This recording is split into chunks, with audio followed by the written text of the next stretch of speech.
1045 The Team, 1045theteam.com. On the phone right now, Lucious Jordan, Siena College men's basketball assistant coach. And Lucious, the Albany Cup this weekend. What are your emotions during that game? You played at UAlbany, you coached at Siena. Are you happy it's over? Are you relieved? Does it tug at the heartstrings? What are your emotions? Well, first of all, I'm super happy it's over. I mean, that's probably one of the toughest games for me personally. But you know what? I'm a competitor, and I'm happy for our guys, and more importantly, I'm happy for the Siena fans. It's a great game for the area, and for us to pull out a win. I mean, I was talking to somebody this morning, and you can't even ask for a better college game like that in a better college environment. And the fact that we came out with a win, they beat us 2 times in a row while we've been here as a Siena staff. We're just elated to get the W. What was the game plan going in? To me, it looked like you guys wanted to get out and transition, but you guys also played really well in the half-court set.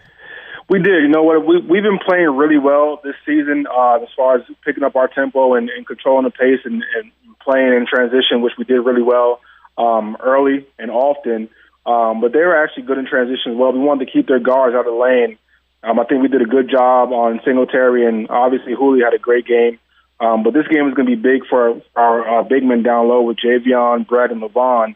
And they all stepped up. LeVon and Brett carried us in the first half, and obviously Javion stepped up huge late in the second half. And I think that was our go-to because they were actually down 2 big guys. But a credit to our team for sticking to the game plan and coming out and doing what we need to do. You guys are averaging 5 scores in double figures. That's pretty unprecedented at the mid-major level. Yeah, you know what? We're fortunate to have the talented players that we do have.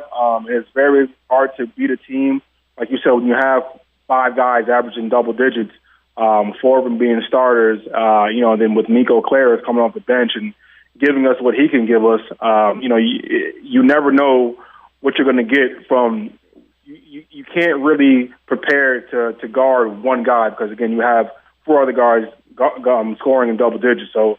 We're very fortunate to have those guys.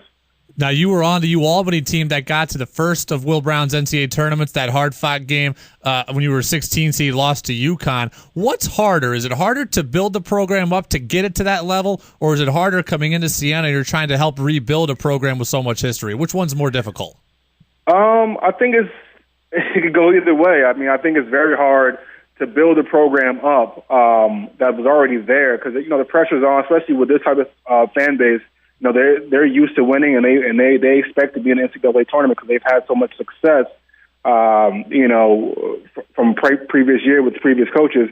So for us as coaches, we take pride in getting this program back to where we see fit and where the Siena family and the Siena community and all the great alumni want to see this program back to. But I mean, as a player, when I played at UAlbany, that was also difficult too. But you're just elated to actually get to that point because when you're a college basketball player, especially in high school, your dream is to play an NCAA tournament.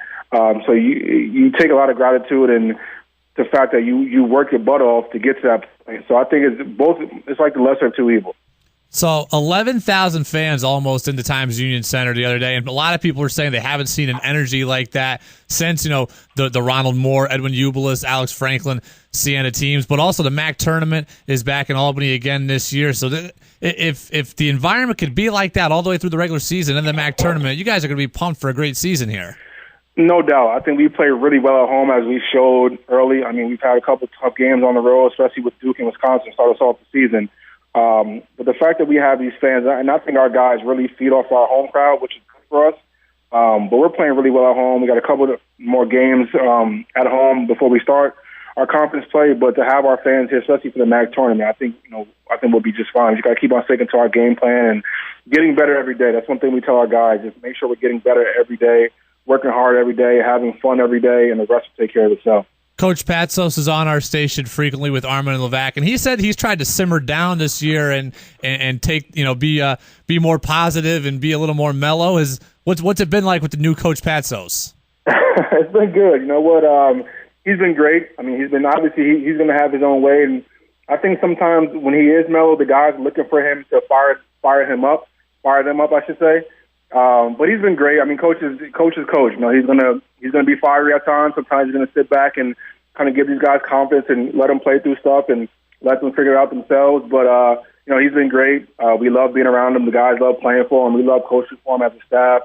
And we can't say enough for what he's doing for the program. It's typical coach speak for you to say. I'm sure that the team didn't look at preseason projected finishes or that they don't matter, but you guys were picked 5th place in the MAC preseason. But you guys are certainly looking like a team that's at least in the top 3, if not higher. Did that motivate you at all going into this season?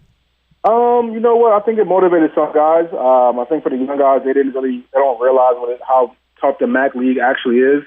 But I think if you're a competitor, especially a player, you want that. You want to be motivated by that. Our guys think they're the best team in the league, and we want them to have that mentality. As long as they're coming out every single day and working as they are the best team in the league, you can't say you want to be the best team in the league and kind of give a half effort. We need a strong effort from these guys every single day, and they've been giving that to us thus far.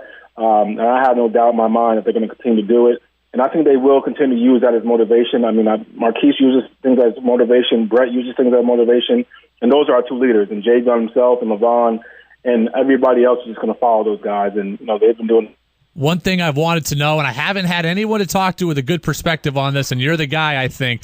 Going back to UAlbany, when we talk about Evan Singletary, I think he's probably the best guard in the America East. Does he remind you of Jamar Wilson, probably the best player in UAlbany history? You know what, he does. It's hard for me to say somebody's like Jamar because I played with him, and he was a hell of a player. So I don't want to give anybody that much credit yet because that is one of my good friends. But to go without saying, Evan Singletary is extremely, extremely good. He worried me the most coming into this game because he's one of those players on a team that can get their shot off at any time. He can break down the defense, get in the teeth of the defense, and cause a lot of havoc. Luckily, we did a good job on him. Kenny and Marquise, our other guards, all did a really good job on him.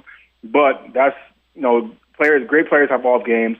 But he's really good, and I think, when his career is said and done, hopefully he walks away with 2 American East championships, and I tip my hat off to him because as much as I'm working at Siena, I love UAlbany, and I want to see those guys be successful, and I think Evan's going to have a bright future ahead of him. Lucious, we'll get you out of here on this. In addition to being a Siena guy, UAlbany guy, you're also a Section 2 guy from the Capital Region originally. Speak about just the talent growth in Section 2. I mean, we've got James Thomas way back in the late 90s, early 2000s, to Andy Robinson, to Mark Lyons, to Jimmer Fredette, to now Kevin Herter and all these guys, and you're getting Thomas Herter. What about the growth here in Section 2? It's great for me to see. I mean, like you said, back when I played, we had so many guys. We had James Thomas, Willie Dean, Jason McCree, Lionel Chalmers, Craig Forth. The list can go on and on and on. And I think it kind of took a little downfall a little bit, but the fact that it's coming back in the area, like you said, with Kevin Herter and Thomas Herter, and the young crop of guys are really good. We're excited. We're looking at some guys around the area, and for me personally, I just love to see 518 basketball where it needs to be. There's so much talent here, and a lot of these guys are coming out of here with scholarships and opportunity to go play college basketball, and I think that's what you work your tail off for every single day. Guys have dreams and aspirations to go play college basketball, and the fact that I could see a lot of 518 athletes achieving those goals, it's great. Lucious Jordan, Siena men's basketball assistant coach, former UAlbany player, breaking down the Albany Cup and all things Saints with us, 104.5 The Team, 104.5theteam.com. Lucious, best of luck the rest of the way with the Saints, and we'll talk to you again soon. Thank you. I appreciate you for having me on.